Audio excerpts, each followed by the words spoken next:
Caros amigos da Rádio Espiritismo BH, meu nome é Valdir Pedrosa e é um grande prazer estar novamente com vocês para o nosso programa Estudando o Evangelho segundo o Espiritismo, onde hoje daremos continuidade ao assunto que temos estudado nos 2 últimos programas, ou seja, o suicídio.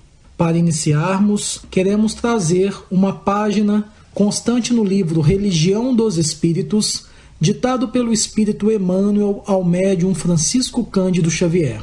O título da lição é Suicídio, e a mesma foi recebida em uma reunião pública em Uberaba, no dia 3 de julho de 1959, e refere-se à questão número 957 de O Livro dos Espíritos. Diz assim Emmanuel, abre aspas, no suicídio intencional, sem as atenuantes da moléstia ou da ignorância, há que considerar não somente o problema da infração ante as leis divinas, mas também o ato de violência que a criatura comete contra si mesma, através da premeditação mais profunda com remorso mais amplo. Atormentada de dor, a consciência desperta no nível de sombra a que se precipitou, suportando compulsoriamente as companhias que elegeu para si própria pelo tempo indispensável à justa renovação. Contudo, os resultados não se circunscrevem aos fenômenos de sofrimento íntimo, porque surgem os desequilíbrios consequentes nas sinergias do corpo espiritual, com impositivos de reajuste em existências próximas. É assim que, após determinado tempo de reeducação, nos círculos de trabalho fronteiriços da Terra, os suicidas são habitualmente reinternados no plano carnal, em regime de hospitalização na cela física, que lhes reflete as penas e angústias na forma de enfermidades e inibições. Ser-nos-á fácil, desse modo, identificá-los no berço em que repontam, entremostrando a expiação a que se acolhem. Os que se envenenaram, conforme os tóxicos de que se valeram, renascem trazendo as afecções valvulares, os achaques do aparelho digestivo, as doenças do sangue e as disfunções endocrínicas, tanto quanto outros males de etiologia obscura. Os que incendiaram a própria carne amargam as agruras da ictiose ou do pênfigo. Os que se asfixiaram, seja no leito das águas ou nas correntes de gás, exibem os processos mórbidos das vias respiratórias, como no caso do enfisema ou dos cistos pulmonares. Os que se enforcaram carregam consigo os dolorosos distúrbios do sistema nervoso, como sejam as neoplasias diversas e a paralisia cerebral infantil.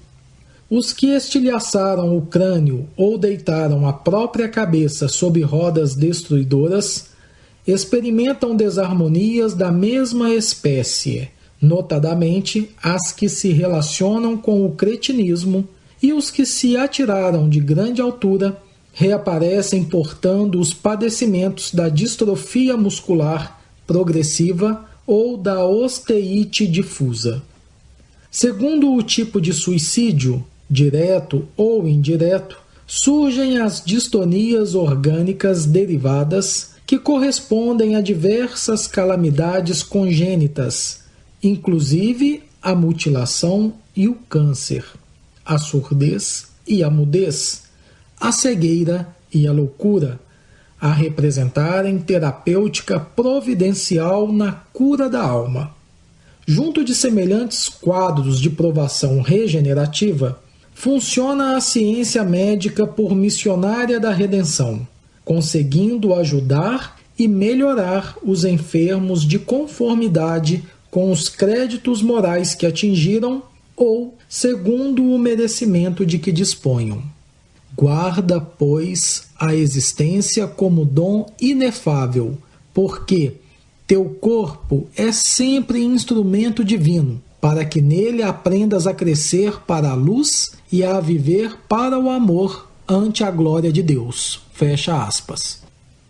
Então, minha gente, como acabamos de ver, as consequências do suicídio são sempre muito dolorosas para esses companheiros que tiram a própria vida e assim cometem uma infração gravíssima contra as leis divinas.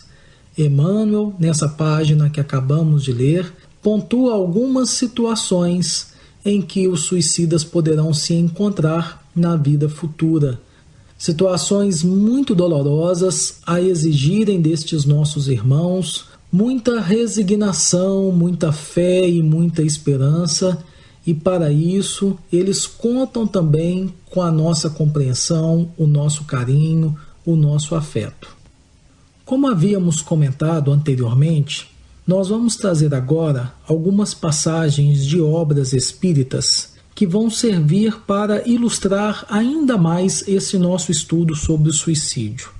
Antes, gostaríamos de sugerir aos nossos irmãos que gostam de aprofundar os seus conhecimentos que leiam, estudem o livro Memórias de um Suicida, ditado pelo espírito Camilo Castelo Branco à médium Ivone do Amaral Pereira. É um livro riquíssimo em detalhes, em orientações acerca deste assunto.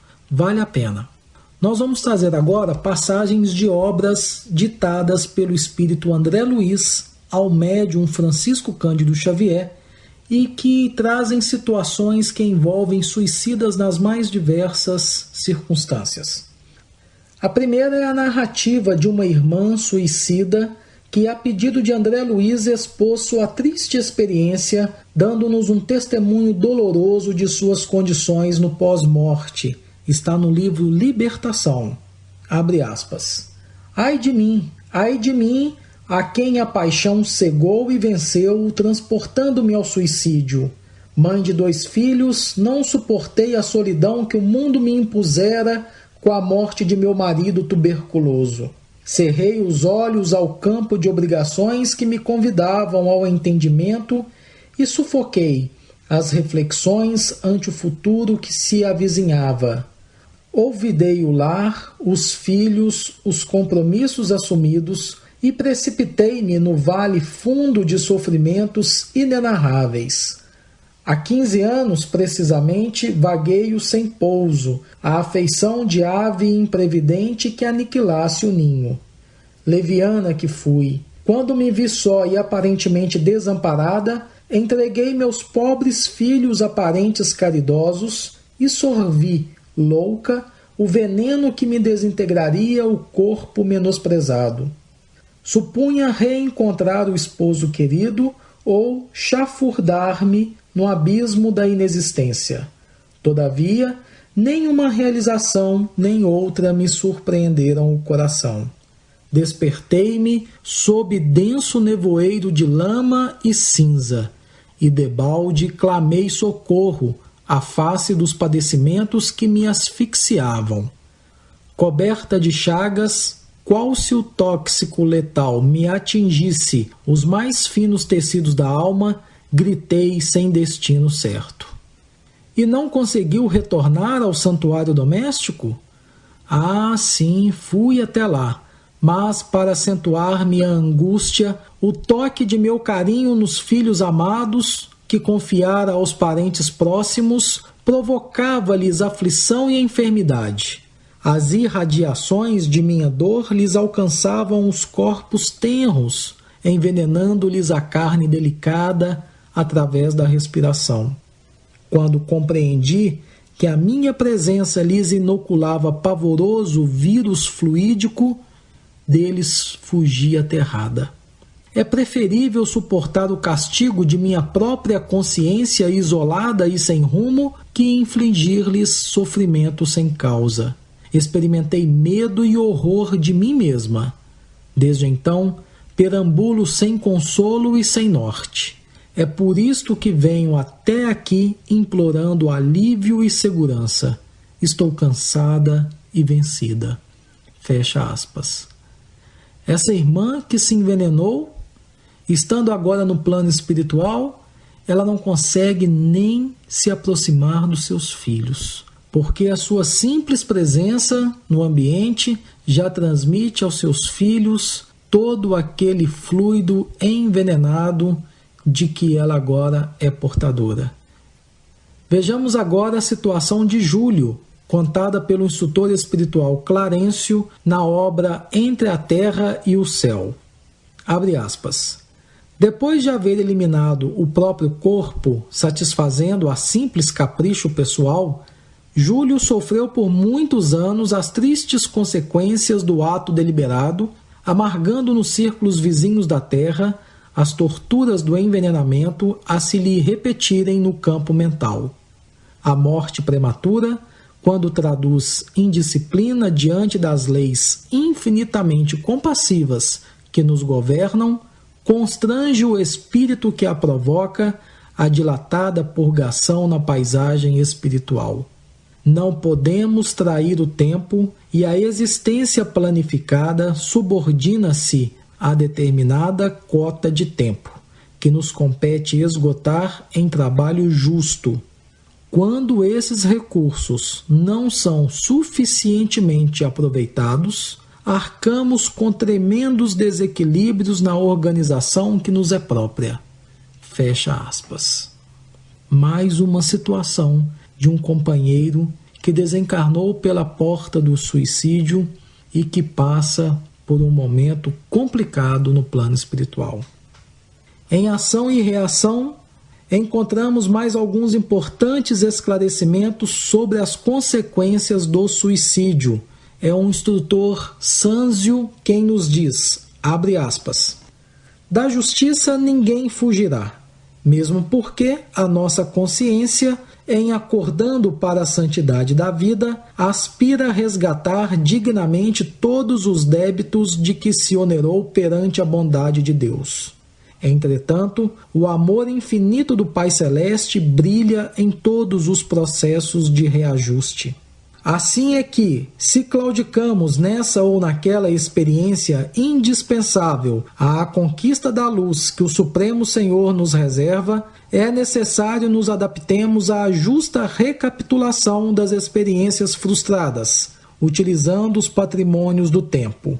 Figuremos um homem acovardado diante da luta, perpetrando o suicídio aos 40 anos de idade no corpo físico. Esse homem penetra no mundo espiritual, sofrendo as consequências imediatas do gesto infeliz, gastando tempo mais ou menos longo, segundo atenuantes e agravantes de sua deserção, para recompor as células do veículo perispirítico, e logo que oportuno, quando torna a merecer o prêmio de um corpo carnal na esfera humana, dentre as provas que repetirá, naturalmente se inclui a extrema tentação ao suicídio na idade precisa em que abandonou a posição de trabalho que lhe cabia, porque as imagens destrutivas que arquivou em sua mente se desdobrarão diante dele através do fenômeno a que podemos chamar circunstâncias reflexas, dando aso a recônditos desequilíbrios emocionais que o situarão, logicamente, em contato com as forças desequilibradas que se lhe ajustam ao temporário modo de ser. Se esse homem não houver amealhado recursos educativos e renovadores em si mesmo, pela prática da fraternidade e do estudo, de modo a superar a crise inevitável, muito dificilmente escapará ao suicídio de novo, porque as tentações, não obstante reforçadas por fora de nós, começam em nós e alimentam-se de nós mesmos. Fecha aspas. Minha gente, olha que preciosidade, que pérola essa fala, essa orientação do instrutor espiritual Sanzio. Primeiramente, ele está nos mostrando que nesse processo todo do suicídio, que a nossa consciência nos cobra a reparação, são levados em conta tanto os atenuantes quanto os agravantes que acarretaram com a deserção da vida por parte desse companheiro que suicidou. E o Sânzio ainda nos explica que se um homem tirar a própria vida por volta dos 40 anos de idade, quando ele reencarnar novamente e tiver nessa faixa etária, ele vai sofrer a tentação do suicídio. Vai ser a grande prova da existência dele, onde esse nosso irmão vai ser chamado ao momento de grande testemunho. Se ele tiver aprendido com a sua experiência de vida passada, se ele tiver conquistado valores no plano espiritual que vão lhe dar uma base de sustentação muito firme nessa nova existência, ele vai conseguir superar essa tentação. Ele vai conseguir superar essa tendência de se suicidar novamente. Nessa mesma obra, Ação e Reação, André Luiz relata um caso de reencarnação de um suicida. A situação é a seguinte: Marina reencarnou para auxiliar Jorge e Zilda, dos quais se fizeram devedora, tendo em vista que no século passado interpôs-se entre os dois, quando recém-casados, impelindo-os a deploráveis leviandades que lhes valeram angustiosa demência no plano espiritual. Marina, então, veio com a missão de tutelar a irmã menor, Zilda, que, conforme o planejamento traçado antes da reencarnação, reencontrou Jorge e reataram. Após algum tempo, tornaram-se noivos. Só que Marina também o amava, e esta era a sua grande prova. Ela deveria amá-lo em silêncio, em profunda renúncia em favor da irmã que ela havia prejudicado no passado. Só que Marina fracassou ao seduzir Jorge e tomá-lo da irmã. Zilda, a irmã, não suportou e pôs fim à existência física com uma dose de formicida.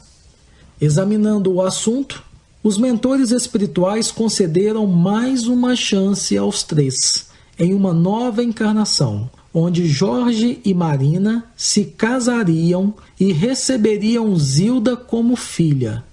E de fato ocorreu. A vida do casal era um mar de afetividade e continuou sendo mesmo após o nascimento da filha muito amada, que era Zilda, a suicida, de volta ao mundo físico. As provas para os três eram muito grandes devido aos grandes débitos contraídos. Zilda nasceu surda e muda e mentalmente retardada em consequência do trauma perispirítico experimentado na morte voluntária. Meus irmãos, devido à importância deste assunto para toda a humanidade, Allan Kardec dedicou todo um capítulo no livro O Céu e o Inferno para este assunto, suicídio. É o capítulo 5 da segunda parte, onde o codificador traz várias comunicações mediúnicas de espíritos que suicidaram quando estavam aqui no plano físico. Vale a pena vocês que estão aí agora neste momento, nos dando o prazer da sua companhia, quando tiverem um tempinho, examinar esta obra, O Céu e o Inferno. Deem uma olhada e analisem, meditem nas informações que os próprios suicidas trouxeram para Allan Kardec nesta obra. E encerrando este assunto no nosso programa, o companheiro Martins Peralva traz em seu livro Estudando a Mediunidade que, segundo as descrições dos espíritos e os ensinamentos da própria doutrina espírita, as consequências gerais do suicídio são: primeiro, visão pela própria alma do corpo em decomposição. Segundo, flagelações nos planos inferiores. Terceiro, frustrações de tentativas para a reencarnação. E quarto, reencarnações dolorosas com agravamento das provas. Não é à toa que Jesus, o nosso grande orientador, sempre nos incentivou, a todos nós, com suas palavras de coragem, de esperança e de bom ânimo para enfrentarmos todas as situações, todos os problemas da vida com muita fé, resignação e esperança. O Evangelho de Jesus é um hino de amor e de esperança, de fortalecimento para todos nós. O grande conforto que a doutrina espírita oferece a todos os familiares de pessoas que se suicidaram é a certeza de que Deus não desampara nenhum de seus filhos, por mais que estes se equivoquem e se desviem de suas soberanas leis. Ninguém está relegado ao sofrimento eterno, pois que se Deus assim decretasse a algum de seus filhos, ele não seria infinitamente misericordioso, nem infinitamente justo e, portanto, não poderia ser Deus. Assim, o sofrimento do suicida tem a duração necessária ao tempo para o seu arrependimento, seu reequilíbrio e sua posterior retificação mediante as leis cósmicas. E, finalmente, sobre o caráter revelador do Espiritismo, sobretudo no que diz respeito ao suicídio, Allan Kardec, no comentário à questão 957, diz que, abre aspas, a religião, a moral, todas as filosofias condenam o suicídio como contrário à lei natural. Todas nos dizem, em princípio, que não se tem o direito de abreviar voluntariamente a vida. Mas por que não se terá esse direito? Por que não se é livre de pôr um termo aos próprios sofrimentos? Estava reservado ao Espiritismo demonstrar, pelo exemplo dos que sucumbiram, que o suicídio não é apenas uma falta como infração a uma moral, consideração que pouco importa para certos indivíduos, mas é um ato estúpido, pois que nada ganha quem o pratica, e até pelo contrário. Não é pela teoria que ele nos ensina isso, mas pelo que coloca sob os nossos olhos. Fecha aspas. O programa de hoje será encerrado com uma prece de Allan Kardec pelos suicidas. Essa prece se encontra em O Evangelho segundo o Espiritismo, no capítulo 28. E nós pedimos a todos vocês que neste momento elevem o pensamento, o coração até Deus e pensem naqueles companheiros queridos, principalmente aqueles do nosso conhecimento, que partiram dessa vida pela triste porta do suicídio. E vamos acompanhar as palavras do codificador em benefício de todos estes nossos irmãos. Abre aspas. Sabemos, ó meu Deus, a sorte reservada àqueles que violam as vossas leis, abreviando voluntariamente os seus dias, mas sabemos também que a vossa misericórdia é infinita. Dignai-vos estendê-la sobre todas as almas que se encontram nesta situação. Possam as nossas preces e a vossa piedade abrandar-lhes os sofrimentos que experimentam por não terem tido a coragem de esperar o fim das suas provas. Rogamos aos bons espíritos da seara do Mestre Jesus, cuja missão é assistir aos infelizes. Tomai-os sob a vossa proteção. Inspirai-lhes o arrependimento desta falta e que a vossa assistência lhes dê forças de suportarem com mais resignação as novas provas que terão de sofrer para a reparação do erro cometido. Afastai deles os maus espíritos que poderiam, de novo, levá-los ao mal e prolongar-lhes os sofrimentos, fazendo-os perder o fruto das futuras provas. Todos vós, cuja infelicidade é o objeto das nossas preces, que a nossa melhor compaixão possa abrandar-vos a amargura, fazer nascer em vós a esperança de um futuro melhor. Esse futuro está nas vossas mãos. Confiai-vos à bondade de Deus, cujo seio está aberto a todos os arrependidos, e não permanece fechado senão para os corações endurecidos. Fecha aspas. Meus amigos, Muito obrigado a todos vocês pela companhia. Recebam o nosso fraternal abraço, com os nossos desejos de muita paz e muita saúde.